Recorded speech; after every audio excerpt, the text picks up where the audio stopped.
Welcome to my YouTube channel my dear students. आज हम इस वीडियो में एक्सरसाइज 8.2 का क्वेश्चन थर्ड सॉल्व करेंगे।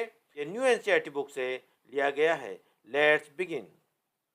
क्वेश्चन थर्ड है हमारे सामने। If 10a plus B equal to root three and 10a minus B equal to 1/√3 comma 0 degree less than a plus b less than और equal 90 degree a greater than b, find a and B.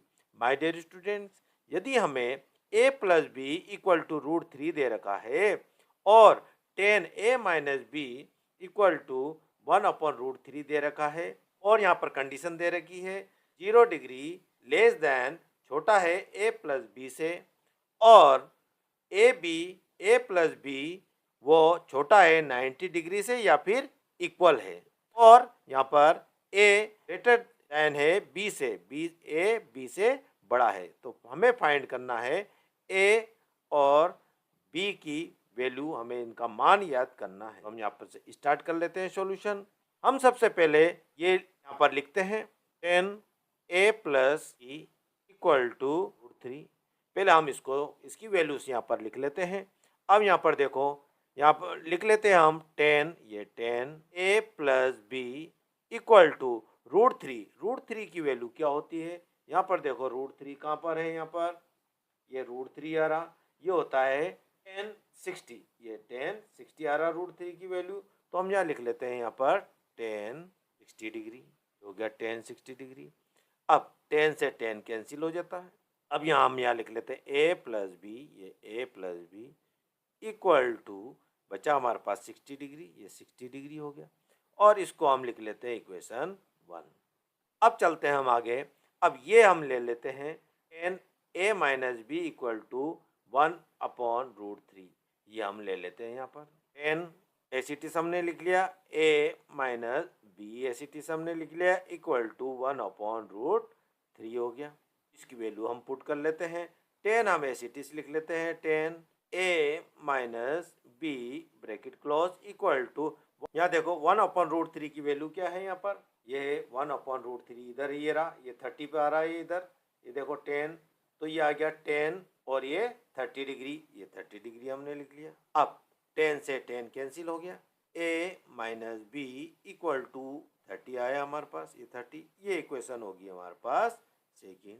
अब हम क्या करेंगे, ये equation 1 है और second है, first और सेकेंड दोनों को हम ऐड कर लेंगे, यानी equation first plus equation second दोनों को हम यहाँ पर ऐड कर लेंगे। तो यहाँ लिख लेते हैं हम इक्वेशन फर्स्ट। इक्वेशन फर्स्ट क्या है हमारे पास, a plus B equal to 60 degree और एक और क्या है हमारे पास second, a minus B equal to 30 degree. हम दोनों को प्लस कर लेते हैं, यहाँ से प्लस कर लिया हमने इसको।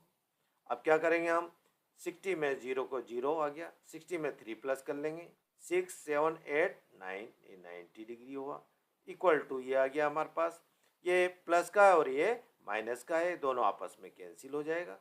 अब ये a और ये भी a प्लस का है, दोनों को ऐड कर लेंगे तो हमारे पास आएगा 2a आ गया। a की वैल्यू हम निकाल लेंगे, a इक्वल टू 90 डिग्री हो गया, 2a से मल्टीप्लाई हो रहा तो 2 को हम राइट हैंड साइड लाएंगे तो ये अपॉन में हो जाएगा 2, हम इसको कैंसिल कर लेंगे तो ये हो जाएगा 45 टाइम। तो a की वैल्यू आई हमारे पास, a इक्वल टू 45 डिग्री आ गई। अब हम फाइंड करने वाले हैं b की वैल्यू। तो हम क्या करेंगे, b की वैल्यू हम फाइंड करेंगे क्योंकि a की वैल्यू हमने फाइंड कर लिए हैं। अब b की वैल्यू हम फाइंड करेंगे, तो b की वैल्यू फाइंड करने के लिए हम इक्वेशन फर्स्ट हम एस लिख लेते हैं, equation a plus B equal to 60 degree. अब a हमें दे रखा है यहाँ 45 डिग्री, हमने यहाँ लिख लिया, प्लस का plus b S equal to 60 degree. अब b की वैल्यू हम निकालेंगे, यहाँ पर b हमने एस यहाँ लिख लिया इक्वल टू 60 एस हम यहाँ लिख लेते हैं। अब 45 इधर है, प्लस का है, राइट हैंड साइड लेकर आएंगे तो माइनस में हो जाएगा। b इक्वल टू, ये आया हमारा 60 में से 45 हम सेपरेट करेंगे तो आ गया हमारे पास 15, ये 15 डिग्री आ गई। a की वैल्यू आ गई हमारे पास 45 और b की वैल्यू आ गई हमारे पास 15। यहाँ पर देखो ये a greater then b, a क्या हुआ है यहाँ पर, ग्रेटर दैन b, यानी a b से बड़ा हुआ और ये हमारा ये आंसर होगा। अब हमने ए और बी की वैल्यू हमने फाइंड कर ली है, ए की भी फाइंड कर ली है और बी की भी फाइंड कर ली है। और इसी के साथ क्वेश्चन थर्ड कंप्लीट होता है। Thank you very much for watching.